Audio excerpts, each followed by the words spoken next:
আসসালামু আলাইকুম রহমতুল্লাহি বারকাতুহু। Hi guys, welcome to our channel Indian village কুকিংয়ে সকলকে স্বাগত।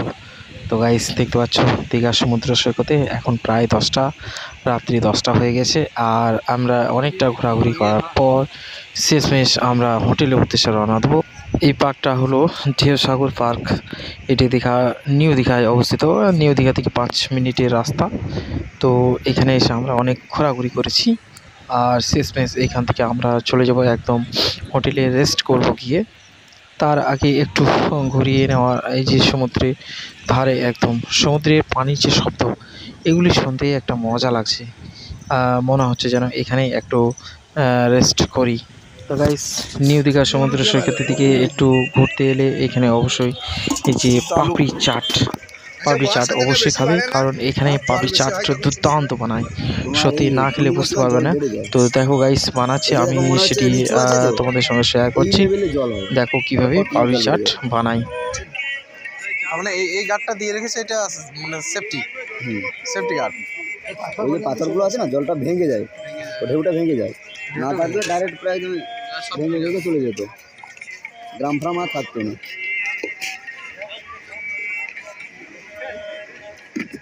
বলা পাপড়ি চাট, ঝালমুড়ি, দই ফুচকা। বলা পাপড়ি চাট হবে, দই ফুচকা হবে।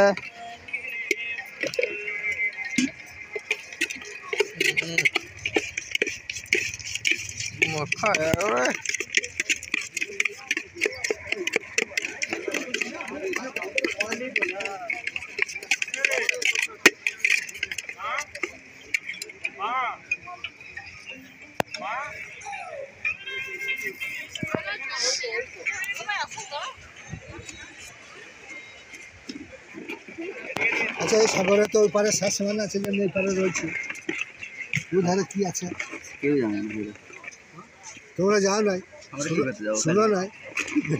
শোনো নাই যে কি আছে না আছে। আমরা এখানে থাকলে আমরা যাবো, তাহলে তো ইন্টারন্যাশনাল বর্ডার পড়ে গেল। যারা মাছ ধরতে যায় তারা ভালো করে জানে।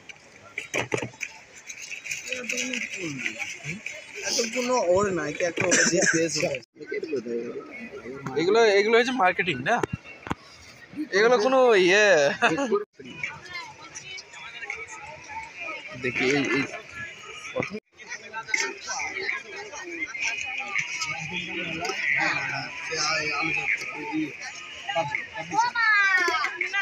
এই এরপর কি দেবে, ঝুড়ি।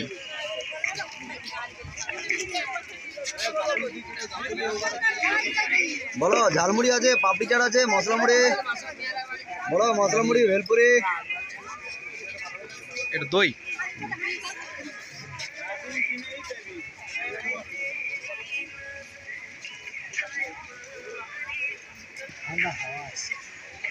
কাল কিছু না, কুয়াশা আছে।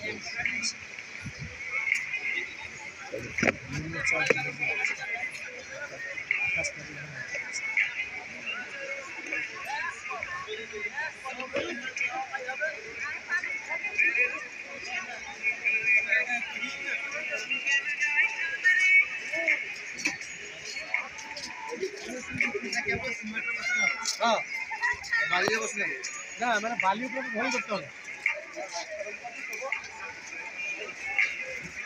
রেডি। তো গাইস, দীঘার সমুদ্র সৈকতের ধারে এই রাত্রি 10টায় পাপড়ি চাটের সঙ্গে দুর্দান্ত লাগছে কম্বিনেশন।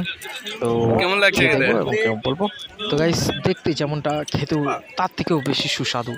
তো যাই হোক, এক কথায় অসাধারণ।